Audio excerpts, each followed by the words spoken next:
रूस यूक्रेन युद्ध, आज फिर उसी के ऊपर, इसी विषय के ऊपर में, और मैं आज इसमें जो है इसका जो इसके पीछे का जो खतरनाक अर्थशास्त्र है, मैं उसकी आपसे चर्चा करूंगा। वो आपके लिए जानना बहुत आवश्यक है, और वो जानना आपके लिए आवश्यक इसीलिए है क्योंकि आपके यहाँ भी जेलेंस्की बनने को लोग तैयार हैं। तो क्या हो सकता है, अब जरा उसकी आप देखें। तो रूस यूक्रेन युद्ध जो है वो, उसमें रूस ने सिर्फ इतना ही कहा था यूक्रेन से कि भाई तुम नेटो से दूर रहो, और नेटो से दूर रहना जो है वो यूक्रेन के लिए ही फायदेमंद था, क्योंकि नेटो की सदस्यता या नेटो प्लस की सदस्यता लेने के बाद में जो सदस्य देश होता है, वो सदस्य देश को जो है वो अपने मिलिट्री हार्डवेयर को जो है वो नेटो के अनुरूप जो है वो अनुकूल करना पड़ता है। वो अनुकूल करने के लिए उसको अमेरिकन जो डिफेंस मैन्युफैक्चरर्स हैं उससे उसको जो है वो हथियार खरीदने पड़ते हैं। तो एक नेटो देश बढ़ने का मतलब होता है कि जो अमेरिका के डिफेंस मैन्युफैक्चरर्स हैं, वो डिफेंस मैन्युफैक्चरर्स को एक कमिटेड जो है वो एक मार्केट मिल जाना, और उनके लिए अरबों खरबों डॉलर्स का उनके लिए व्यवसाय। और यही होता है। अमेरिका ने जो है वो 100 मार्च 2022 में 113 बिलियन यूएस डॉलर्स उन्होंने जो है वो इस काम में उन्होंने लगाए, अमेरिकन टैक्स पेयर्स के लगाए। और उसके बाद में फिर 60 बिलियन लगभग 24 बिलियन डॉलर्स फिर बीच में दिए गए, और लगभग 60 बिलियन डॉलर्स आज जो बिडेन फिर से अमेरिकन कांग्रेस से मांग रहे हैं यूक्रेन युद्ध को फ्यूल करने के लिए, जारी रखने के लिए। और इसको ये इतना बड़ा जो है वो खर्चा जो हो रहा है वो अमेरिकन टैक्स पेयर्स की जेब से ये पैसा जाएगा। ये पैसा जो है वो अमेरिकन टैक्स पेयर्स की जेब से जाएगा। और अमेरिकी प्रवक्ता जो है उन्होंने, मिच मैकोनेल ने ये स्वीकार कर लिया कि ये जो पैसा है वो पैसा यूक्रेन को नहीं जा रहा है। उन्होंने कहा कि उन्होंने अमेरिकन को बोला कि चिंता मत करो, यूक्रेन को नहीं जा रहा है, ये पैसा जो है वो अमेरिकन डिफेंस मैन्युफैक्चरर्स को जा रहा है, जिससे कि आपके लिए फ़ायदा है। किंतु उसका जो फ़ायदा है वो अमेरिका को क्या मिलता है, वो अमेरिकन डिफेंस मैन्युफैक्चरर्स को ही मिलता है। तो इसके अलावा जो है वो फिर आगे जब इसके ऊपर अमेरिका में भी जो कुछ लोग हैं उन्होंने, अच्छा ये जो मैं आपको जो कुछ बता रहा हूँ वो मैं कोई ऐसे व्यक्ति, ऐसे कोई रिलायबल सोर्सेस से नहीं बोल रहा। रॉबर्ट एफ कैनेडी जूनियर ने जो है वो अभी कैंपेन के दौरान ये सब जो जानकारियाँ वो शेयर की थी, मैं वो जानकारियाँ आपसे शेयर कर रहा हूँ।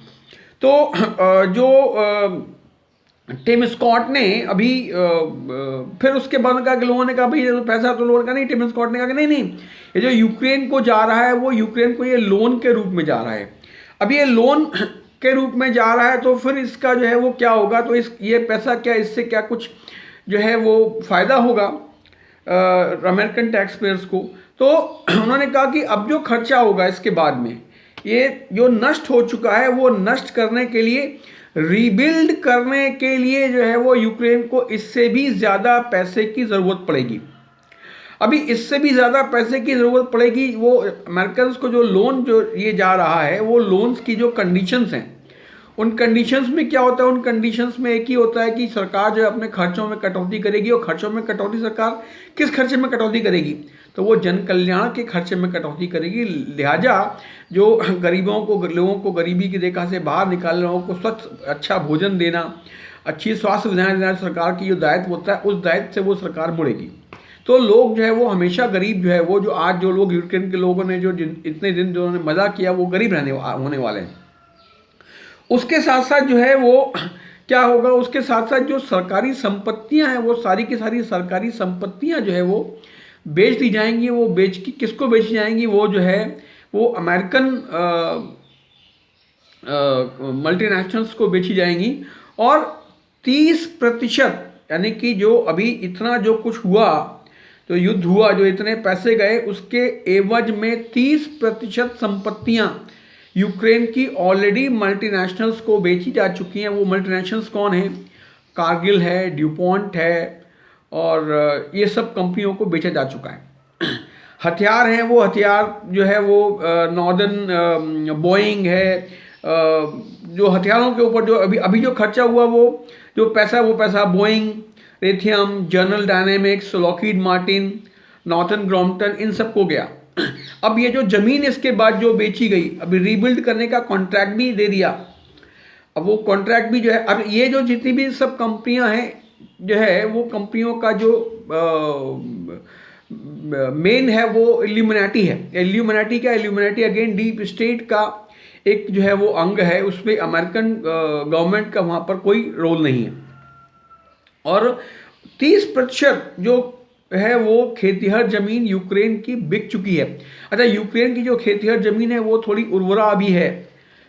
सबसे बड़ा जो यूक्रेन की जो जमीन है, जो खेती की जमीन है, वो इस समय वर्ल्ड का सबसे बड़ा एक लैंड उर्वरक लैंड पार्सल है, जिससे के अंदर में कि इसमें पूरे की पूरी दुनिया को खाना खिलाने की क्षमता है।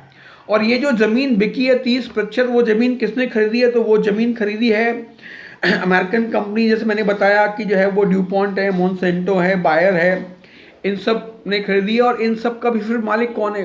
Black rock. और अभी जो है वो ब्लैक रॉक को ही बिडेन ने यूक्रेन को रीबिल्ड करने का जो कॉन्ट्रैक्ट है वो भी दिया है। तो लिहाजा आप ये समझें कि एक हंसता खेलता समृद्ध जो देश है, वो समृद्ध देश कैसे जो है वो ये डीप स्टेट के चक्कर में पड़ करके, और वो एकदम सदियों के लिए कंगाल होने जा रहा है, अपनी सारी संपत्तियां इन डीप स्टेट कंपनीज को के हाथ में देने जा रहा है। और वो कैसा हुआ? वो सिर्फ और सिर्फ एक जेलेंस्की को ऊपर उन्होंने पकड़ लिया, उसके ऊपर उन्होंने कुछ $1 मिलियन का उन्होंने इन्वेस्टमेंट किया। और उस जेलेंस्की को भी जो है वो बहुत ज़्यादा नहीं, कुछ $1 मिलियन ही मिलेंगे। सब कुछ ये होने के बाद में जनता, और ये सब चीज़ें जनता को बताई ना, अमेरिकन जनता को बताई जाती हैं, क्योंकि अमेरिकन जनता में भी कुछ लोग अच्छे लोग हैं, वो खड़े हो जाएंगे, या ना यूक्रेन की जनता को जैसा कुछ बताया गया है। ये सब कुछ जो है वो, और ये कर हो कैसे रहा है कि जनता को उन्होंने, अब ये कर कैसे पा रहे हैं? तो उन्होंने जनता को युद्ध में उलझा कर रखा है। जब युद्ध में जनता उलझी होती है तो वो अपनी जान बचाने के उसको लाले होते हैं, वो इस तरह की चीज़ों के बारे में जानने के लिए कैसे उत्सुक होगी। तो बड़ी पुरानी स्ट्रैटेजी उन्होंने इस डीप स्टेट ने इस मामले में अपनाई है। और हमें इससे चिंतित होने की आवश्यकता इसीलिए है कि ऐसे दैत्य जो है वो दुनिया में अभी भी मौजूद हैं। ये जो दुनिया एक जंगल है, और हमारे यहाँ भी जेलेंस्की बनने को लोग भी तैयार हैं। तो लिहाजा जो है इससे बचाव का सिर्फ एक ही तरीका है, वो तरीका है कि भाई हम कैसे जो है वो जनता सजग रहे।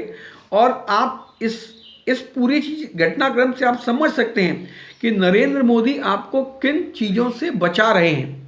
आज भारत भी जो है वो, भारत जो 70 साल भारत की तरक्की नहीं हुई, वो तरक्की क्यों नहीं हुई? भारत की तरक्की इसी वजह से नहीं हुई। और आज जब आपके पास में, मैं बार बार एक ही बात बोलता हूं कि आज जो है भारत में अचानक से भारत ताकतवर नहीं हो गया।